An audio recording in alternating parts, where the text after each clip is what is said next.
All right. So we're back here once again, episode 55 of the Commanders in the Chat podcast. Not a victory Monday, Rob. What's going on, man? It's just watching this team do what it does best, watching Taylor Heineke do Taylor Heineke things. Yeah, yeah. And obviously, the Commanders fell short. Found a score of 17-20. Our record currently now is 4-5. And Minnesota continues their 6 game winning streak. So basically, uh, what a game! What a crazy turn of events this game kind of end up being.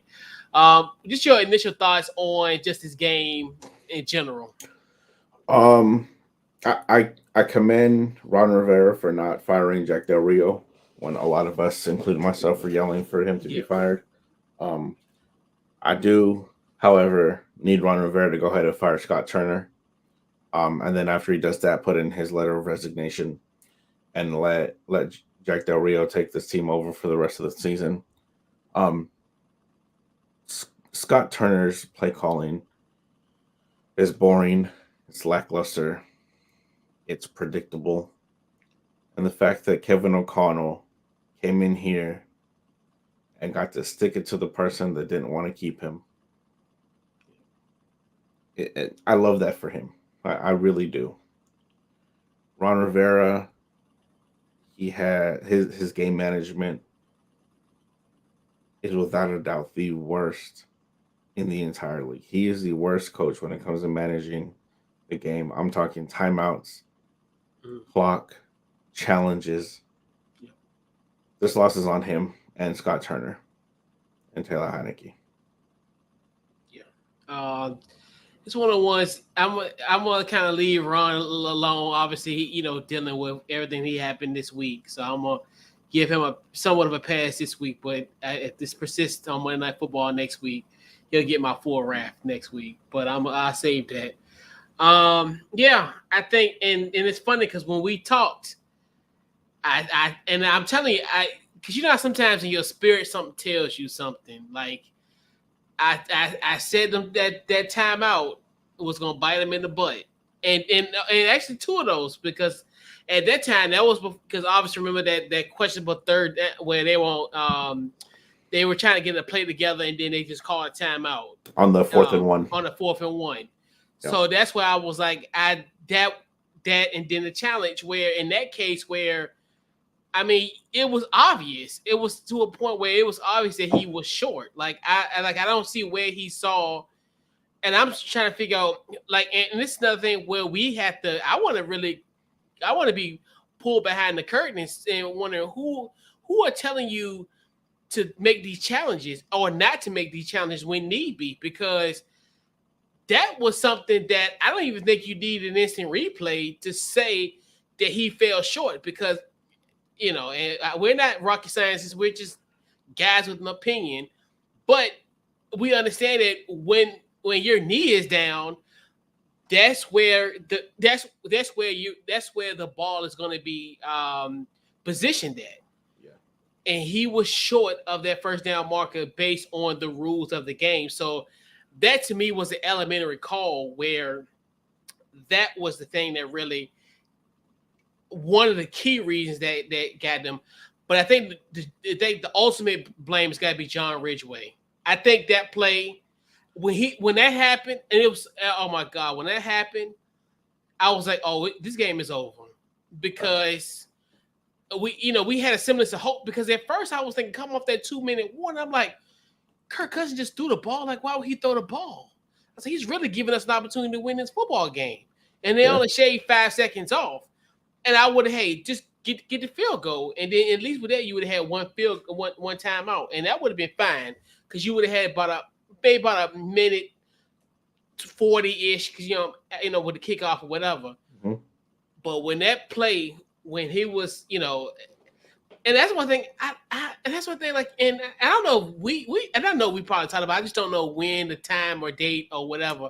But we've always talked about like, do this team exercise in like situational football? Like, you should know. Like, you on a kick, on a kick, you can't go over a center. They're Right. defenseless. Can't touch him. You can't touch them. Like, cause I'm like, that's the thing where it's like that's elementary. Like this is the ninth game of the season. Like these miscues So don't. Yeah. Mm-hmm. yes, you're right. It is ninth game Yeah. of the season. This is his first game with us. We signed him a few days ago. I mean, yeah, But but still, at the same time, you're in the NFL. You're a professional. You should know this rule. right, and that's the thing where, and even with that, there should be situational football that should have took place during this week to say, hey, if this happens, and like you said, granted, yeah, it is a week, and I understand, yeah, there's certain miscues, but in that part of the game, you can't have those type of miscues because that's essentially what lost this football game, and just the simple fact of. I think the other thing too, where the situation at hand was 17 points, only scoring 17. That was really the main issue. I know, we'll hop on the Ridgeway point like until we blew it in the face, but honestly, we shouldn't even been that point in the first place. We should have scored had some more opportunity to score the football, where we wouldn't have been in this. And then that fourth quarter, and this is what Minnesota, their bread and butter is in this year so far. Obviously last year they couldn't win games. Like we would have played them in 2021, they would have found a way to lose the football game. But now you're seeing they're actually finding ways to win the football game. And obviously it was indicative of what happened in this game where they were down. Taylor Heineke throws an interception, and that's what was really the beginning of the end, where that play, he was open, but he overthrew him. Yeah. And these things, I'm telling you, it's starting to mount. And I feel like I feel like a broken record because I said it last week, and I said it again in the game against Green Bay, Yep. and I say it again this week. Those touchdown passes, don't look at those as that's Taylor Heineke bringing us back. That's Taylor Heineke doing what we pay him to do. Those were terrible throws. That touchdown pass to Curtis Samuel, a freaking terrible throw. If it was not for that referee, that was an interception. Dude was in place perfect. He would have jumped, reached it at his apex, and he would have snatched it. Would have been another interception. Do not get it twisted. Taylor Heineke is not the answer. Not the answer for next season. He's not even the answer for this season. At this point, just put Sam Howell in. Because clearly, Heineke, he gets lucky, and then he'll do something that costs us. It's just a matter of the timing. Just like the game against Green Bay and the game last week, he threw a lot of very questionable, very risky throws, and he got lucky with a lot of drops today, and it finally bit him. Today it bit him. The one against Green Bay, it finally bit him. He's not a starting quarterback in this league. So let's not sit here and pretend all these Taylor Heineke stands that I have to deal with on Twitter every Sunday when he gets bailed out by a receiver.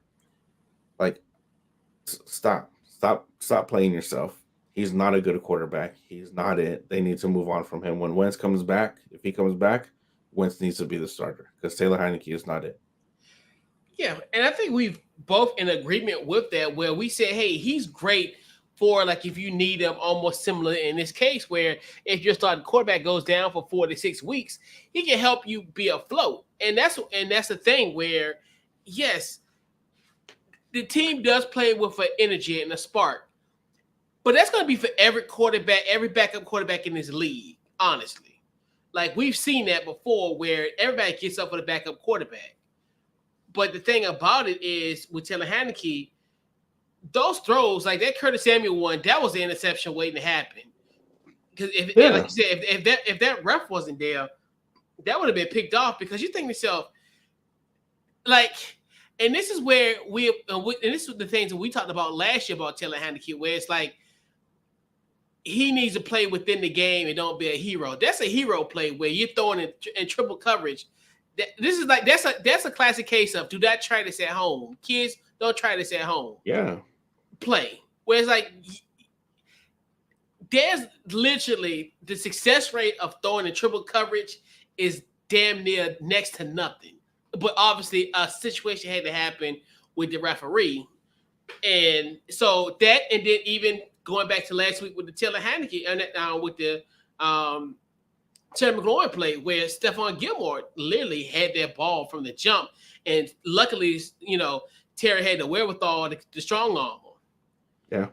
So it's just one of those where, yes, Taylor Haneke is a good backup quarterback. He's a good quarterback if you need him in spot up duty. And that's the thing where like, and I know everybody say, "Oh, you better off than Carson Wentz." I'm like, not necessarily. I wouldn't necessarily say the only thing I like about what I really like about Taylor Haneke is just his toughness. Like he'll be able, he'll take the play, he can move out the pocket and this and the third, but it's really more so on the credit of Scott, not credit, but Scott Turner could put Carson Wentz in plays where he don't have to necessarily have to be like a Taylor Haneke where he has to evade the pocket. You can set some screens up, get that running game going. And that was another thing too, where it's like Antonio Gibson, like y'all, like I don't know, it's starting. It's like this where the teams like I get confused because why is like Dak still returning kickoffs and punts, and I'm like, but then AG gave us a nice spark that led to that first scoring drive in the second half. Yeah. I'm like, ding ding ding. That's supposed to be that should be your kickoff returner. That should be your kickoff returner. The thing is, Ron Rivera is too stuck in his ways. Like once he Yep. wants to do something like that, said nobody can tell him like, hey, let's Right. change. Right. And it's to his own detriment Yep. because again, another week of having to deal with this and another week of the same old offense, like the same. You're challenging stupid 3rd-and-1 plays where Right. you're running well the entire game. You're getting 6, 7, 8 yards of carry. Why are you challenging a 3rd-and-1?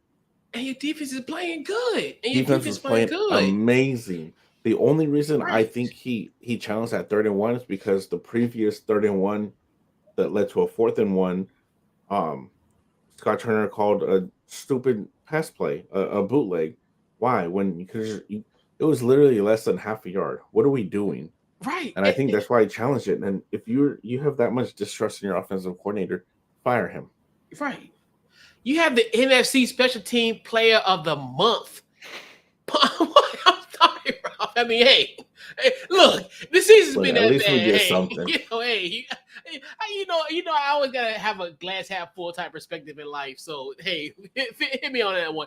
But Trust was getting them in great position, and that would have been a play where, hey, if you would have just, you would put him in good field position. So I'm like, that's my biggest thing, and it's funny because I had a discussion about this last time on another podcast I was on last night. How, and like you said, Ron Vera stuck in his ways. I think he's stuck in that mentality of how back in the day it used to be, where regardless of what we do, we're just gonna do our way regardless.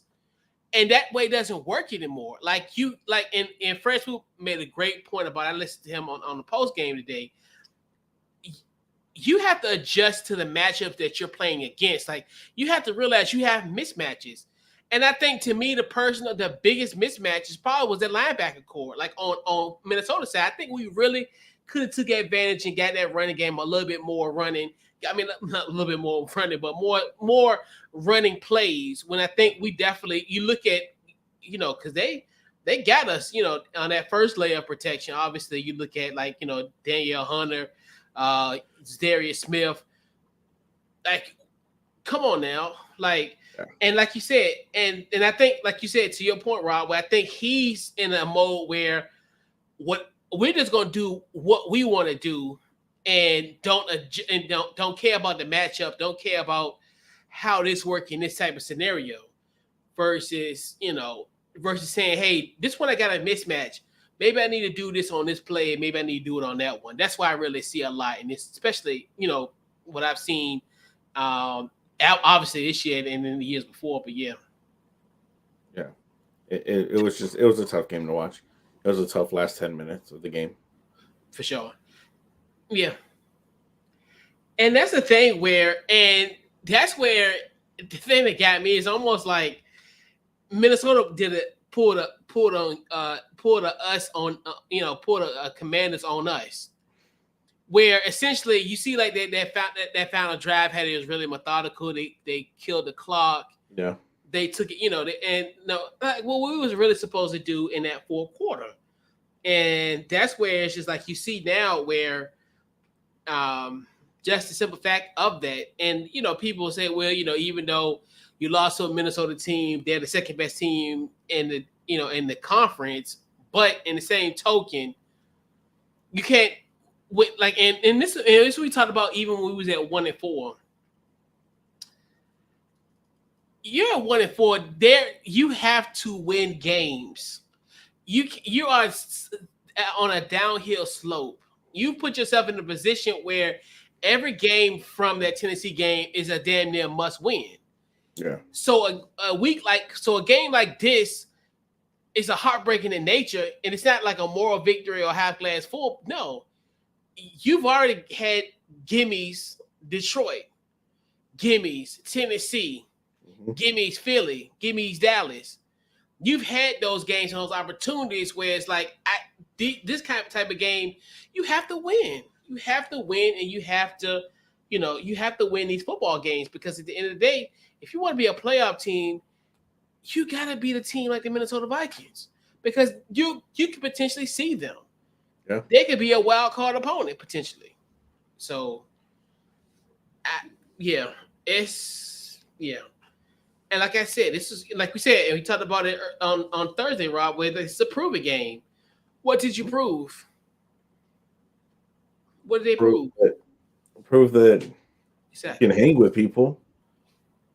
Can't win ball games though. Right. It's tough. It was, Yeah. and there's, because looking at like 10 minutes left, up by 10. Yeah. Defense playing great. I'm sitting here thinking we really about to be on another 4-game winning streak, which would have been Ron Rivera's third in as many years. Sitting a game over 500 would have been, I think, the 7th seed. And because San Francisco didn't play this week, we were really about to have faith. Right. And then Heineke doing what Heineke does.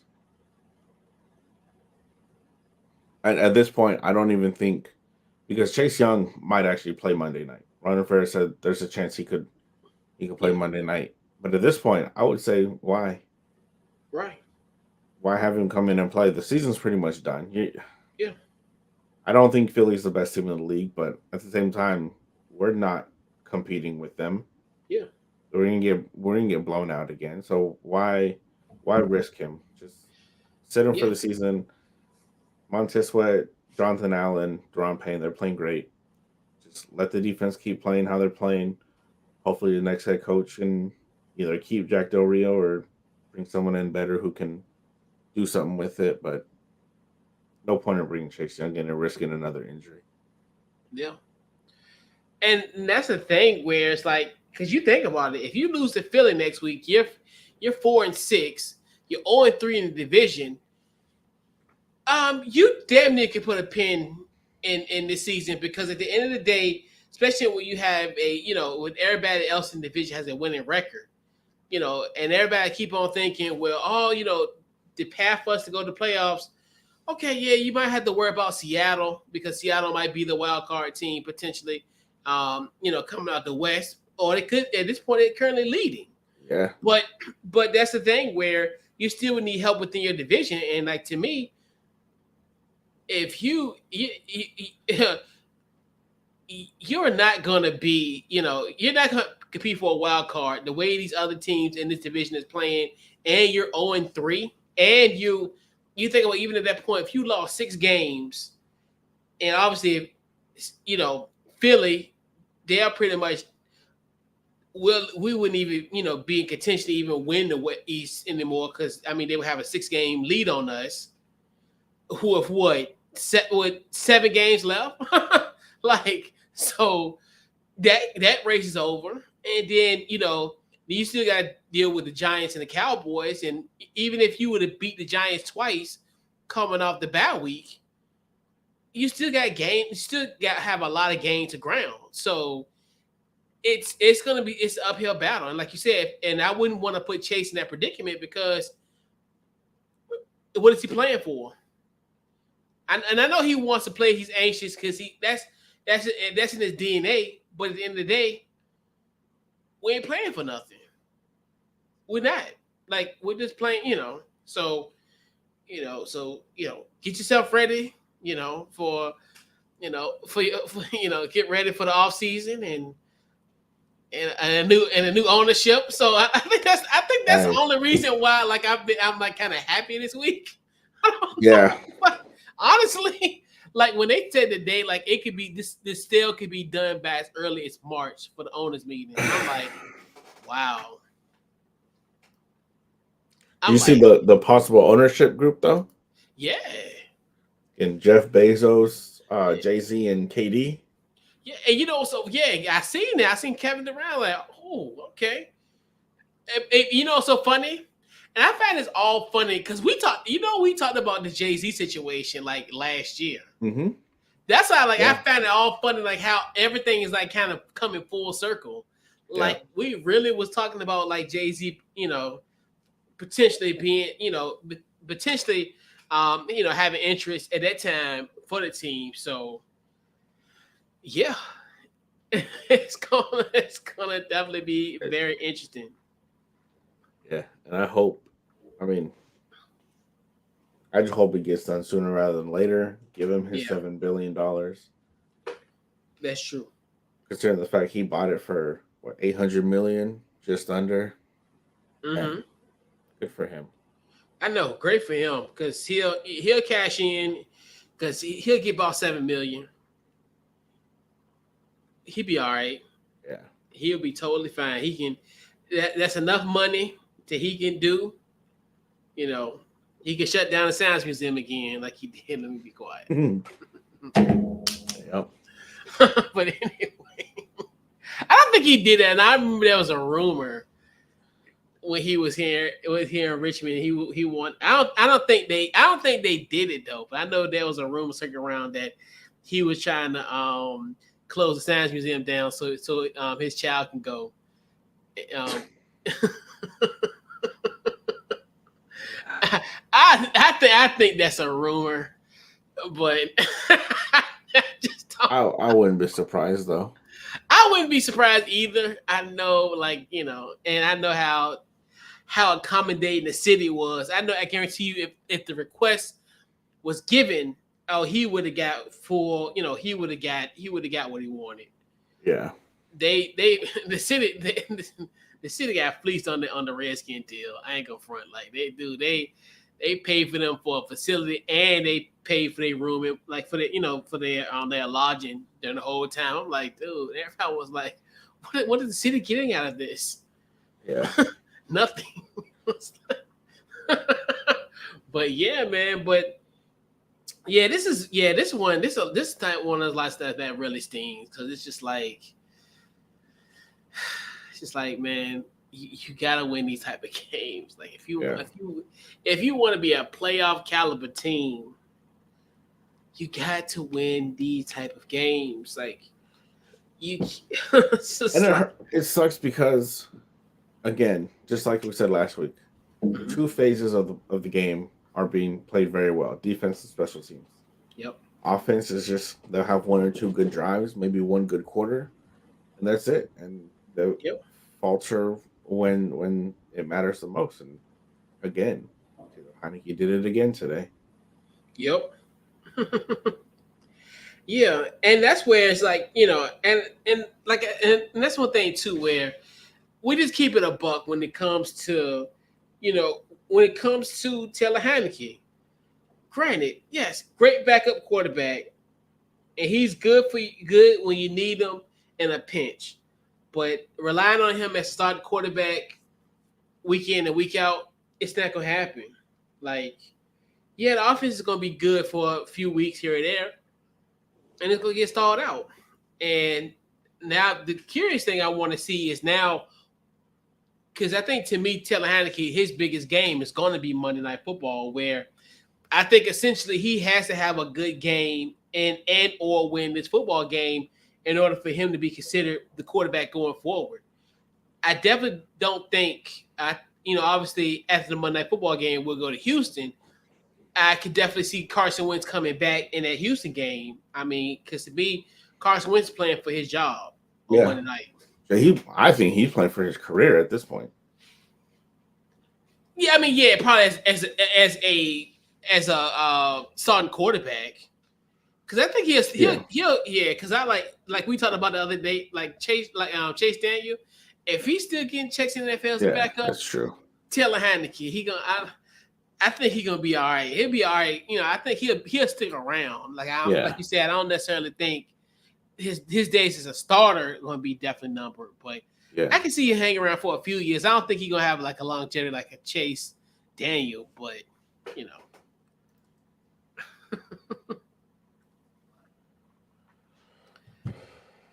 It was just overall an ugly game. I'm over it. I'm ready. Yeah. I'm ready for next season. I'm ready for this new ownership group. Yeah, me too. I think that's where I'm really like kind of step forward about. I'm really just happy about that situation. What's going to happen? Because like I said, I'm hoping it's going to be earlier than that, where they can make the hires that they want to. Yeah. Because I don't, and even though I know you're gonna keep me on this one, but it's just like I kind of low key feel for Ron Rivera in a sense, because it's almost like in a sense where it feels like Carolina all over again, where obviously Jared Richardson hired him as a head coach, and then Tepper comes in, and then Tepper pretty much just lets him go, and I think this was going to end up happening in this situation where the new ownership is going to be like, all right, man, it's been real, so it's always going to be like a deja vu type situation for him. And I know you're going to be like, unpopular opinion. Both got to go. But yeah. And like you said, it's just, but I'm definitely looking forward to who will be the next owner of this team, and just to kind of, just in a fresh start. And, hopefully, we'll go to, like we talked about even last week, get a new stadium. I think that's what I'm really eager about. Because even though it's, the price is going to be the price. Yeah. I know everybody always say, well, if you go to new arena and all that type of stuff, everything going to be expensive. Like any stadium, even going to Arrowhead, it was expensive. In Arrowhead, one of the oldest buildings in the NFL. I'm like, wherever you go, it's going to be expensive. Yeah. Regardless. You can go to a dump like FedEx, and it's expensive. And it's still expensive. Still expensive. Like, the beer. Like, I even don't drink no beer, but I remember they said, I think we had the highest beer prices. We do. In NFL. Like $14. I'm not like, damn. Like, that's crazy. $14. That's ridiculous. Crazy. But yeah. So I'm definitely looking forward to that. And, and hopefully, we'll get a new stadium and, potentially host a Super Bowl, and have some modern type of amenities. Catch up with the other teams in the NFL. Yep. But yeah. So before we head on out, we got the Monday Night Football game next Monday. Just your initial thoughts on this on this game. Scared. I mean, let's be honest. Right? Philly has looked unstoppable. Yeah. Through 8 weeks, they haven't played great teams. I mean, one of those games was against us. Yeah. They barely beat the Lions, who are now 2-6. So like they haven't played great teams, but still, Jalen Hurts he has that team moving. And again, I think the defense is going to be able to slow him down. I think it's actually going to be a pretty close game. But Taylor Heineke is going to once again do what Taylor Heineke does, and he's going to throw a costly interception late, and it's going to cost us a chance for an upset. Yeah. I think it's like you said, in this divisional game. So that's the kind of thing where, hey, even in that game, you look at, we did lose in week 3, 24-8.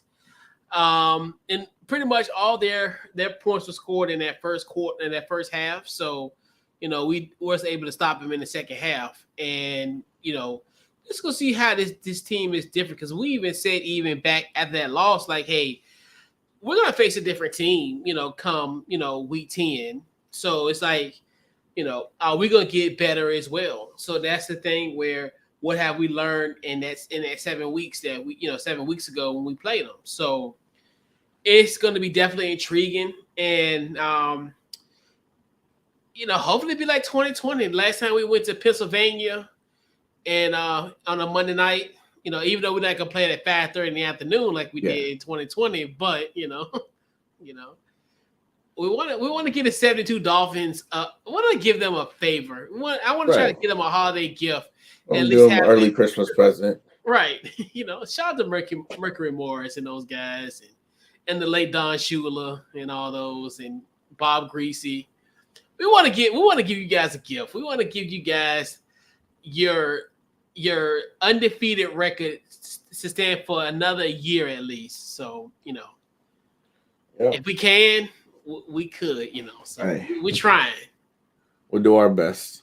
We will try our best as much as we can. But yeah, and that's going to be one where this is another, like you said, this is like, we talked about prove it last week. This is proven number 2. You're going against the 2 top teams in the conference. Yeah. You got to do something, because these, if you want to make the playoffs and you want to be successful in the playoffs, you got to go against these 2 teams. You got to beat good teams. You got to go through these teams. These teams, you're going to have to go to Minnesota, or you might have to go to Philly. Like, these the games that you got to win, you got to take advantage of. So, yeah, definitely looking forward to that matchup on Monday night, a prime time Monday night. Glad it's not at FedEx. I think I'm so glad the schedule makers have stopped giving us Monday night football games at FedEx. I definitely appreciate them for that. We've had one win in like the last 15 years. I know, right? I don't even remember last time last home Monday. Oh, Seattle. That's right. We did beat Seattle last year. Last year, yeah. We sure did. But Russ was pretty much damn near bruised and battered. Yeah. Coming off that injury. But hey, we'll take it. A win's a win. But yeah, so we'll put a bow on Commanders in the chat. Any final words before we head on out? Social media and the upcoming things that you got going on. Y'all already know where you can find me, FNC Pod on Twitter, Football and Chill Podcast on Facebook and Instagram. Commanders in the chat. Really the only big thing tomorrow, Overreaction Monday. I have a bunch of guys from Off the Ball Network going to be on that, including myself. So definitely going to be a lot of fun. Cool. Yeah, so Facebook, Twitter, Instagram, Commanders in the chat. So it's Commanders ITC. Also, check out my podcast, Couch Coach Live. Anywhere, social media, Couch Coach Live, Apple, Spotify, we're there as well. Couch Coach Live Wednesday, 8 o'clock Eastern Standard Time. Then we got obviously the Commanders in the chat. We'll have that for you. I think we'll do it Thursday. We'll see how everything plays out with all that. But Thursday, 8 o'clock Eastern Standard Time, we'll preview our matchup against the Philadelphia Eagles, the undefeated Philadelphia Eagles. Hopefully not for long, but we shall see. But yeah, so this has been episode 55 of the Commanders in the Chat pod. Man, we'll catch you guys next week. And we're out.